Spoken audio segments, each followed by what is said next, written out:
What's up everyone and welcome back to the channel. Today we've got Tyron Woodley versus Jake Paul, Sugar Sean talking marketing, Colby throwing more shade on Brazil, and much more. Don't forget to like this video and subscribe to the channel to see more videos just like this. Now let's get into it. Jake Paul explains why he's taking on a rematch against Tyron Woodley. With the news that Tommy Fury has withdrawn from his scheduled boxing fight with Jake Paul later this month, it was only just announced that Tyron Woodley will step in to replace Fury and take on Paul in a rematch of their boxing fight from earlier this year. The bout is scheduled to take place on December 18th at the OMalley Arena in Tampa, Florida on Showtime. Woodley, a former UFC welterweight champion, dropped a decision to Paul earlier this year. Woodley will no doubt be looking to take back this loss against a YouTuber turned boxer, who also knocked out his friend Ben Askren. But during a virtual news conference promoting the bout this week, Jake Paul explained that, for him, fighting Woodley again is about respect. For me, the biggest thing to gain is proving people wrong from last time that thought he won, which is hilarious, including the judge who made it a split decision. Clearly, he was at some different fight. But now I'm just gonna back that up and go and knock this guy out. And it just goes to show that when I say anyone, anytime, any place, I mean it. And most fighters aren't like that. And for me to take whoever, wherever, whenever, this early on in my career, doing 8-round fights and in my 5th fight, it's unheard of. Jake actually seemed very serious during the virtual news conference and reiterated that while people believe he's doing this for clicks and money, he's serious about fighting. People just need to realize how serious I take this and how a lot of these other professional fighters don't train as hard as me. They're not as prepared as me. And like Tommy Fury, he pulled out of the fight because of, some silly little thing. I fought with a broken nose. I fought sick. The list goes on. So the last fight against Tyron, I had a hyperextended elbow. Didn't say anything. Why? Because it doesn't matter. I'm still gonna go in there and find a way to win. So that's my motivation, is win. What do you think about Tyron Woodley stepping in to fight Jake Paul in a rematch? And who do you think will win this fight? Real quick, take a second to hit that like button and subscribe to the channel to keep up to date with the latest fight news. Khabib was a good fighter, not a great fighter, says McGregor.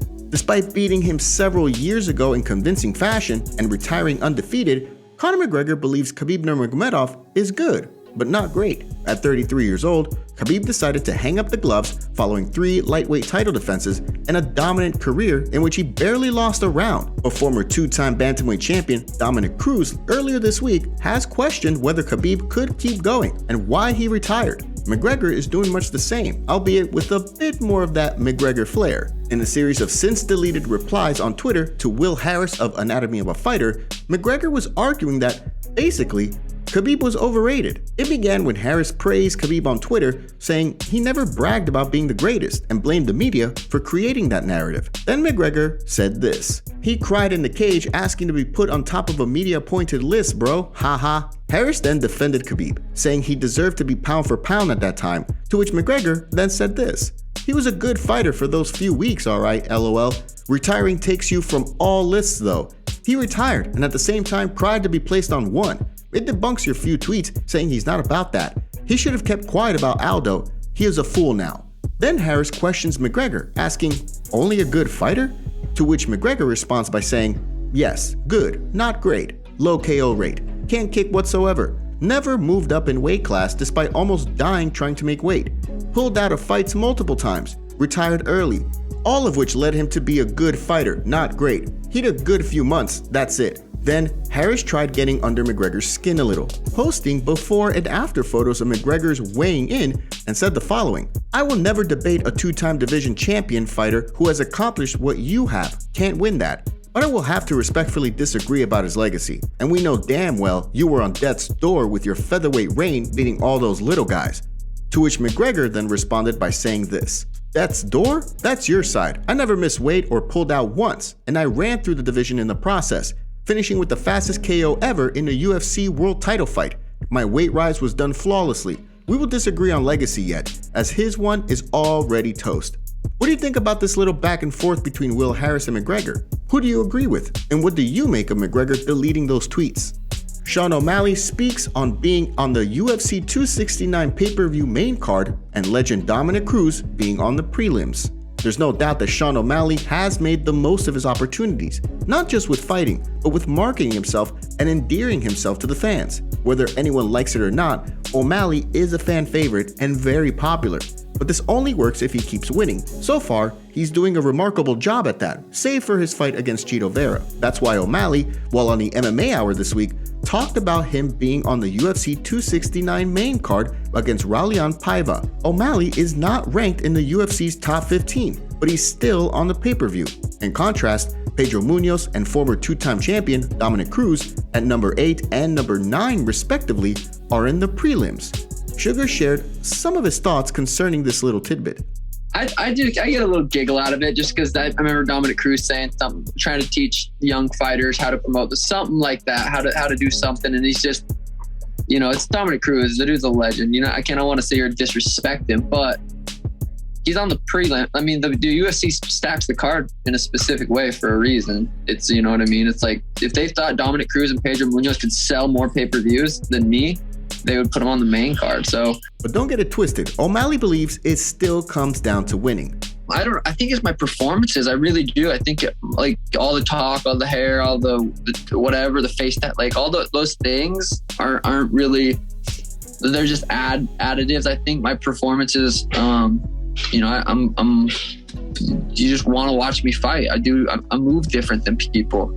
I think that's what it really is, but could be wrong. Could be my beautiful smile. O'Malley is 10-1 in his MMA career and is entering this bout against Paiva on a 2-fight winning streak, both finishes in the 3rd round that earned Fight of the Night and Performance of the Night bonuses. So he comes to bang. He's 6-1 in the UFC right now and has cultivated quite the public persona with his hair and social media activity and, of course, his podcast. What do you think about O'Malley's comments? And do you think he beats Paiva this weekend?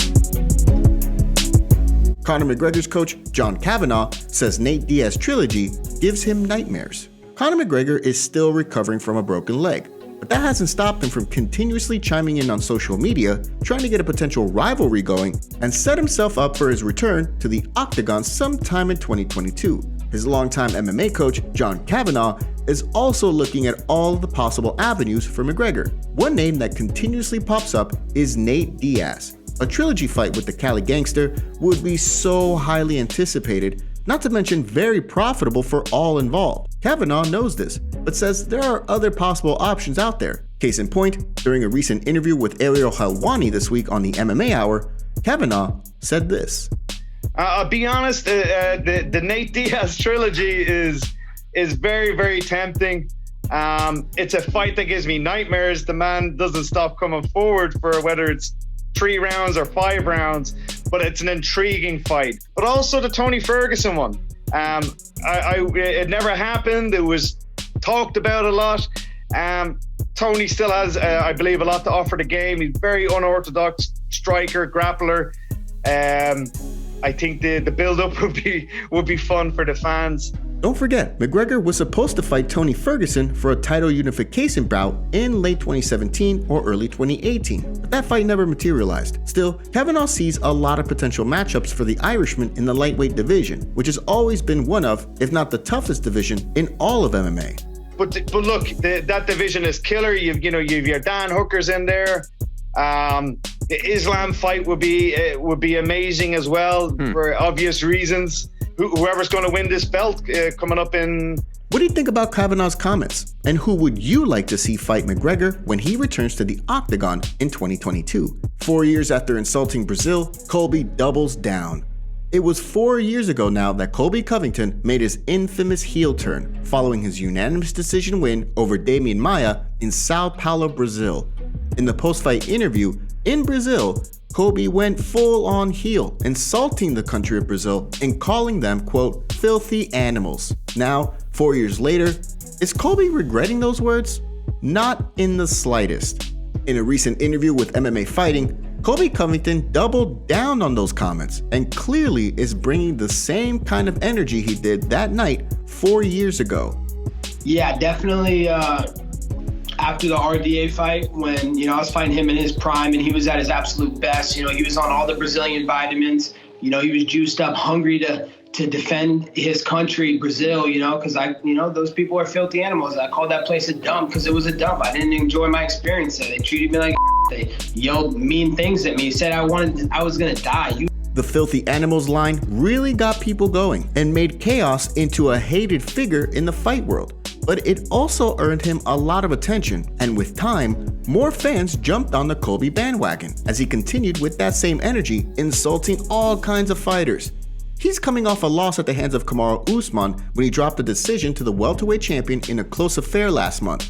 At the moment, he's looking at a possible matchup against his former friend, Jorge Masvidal, who had to drop out of this month's fight against Leon Edwards due to injury. What do you think about Colby doubling down on his comments concerning Brazil? That's all for today's video. Don't forget to smash the like button and subscribe to the channel to see more videos just like this. See you next time.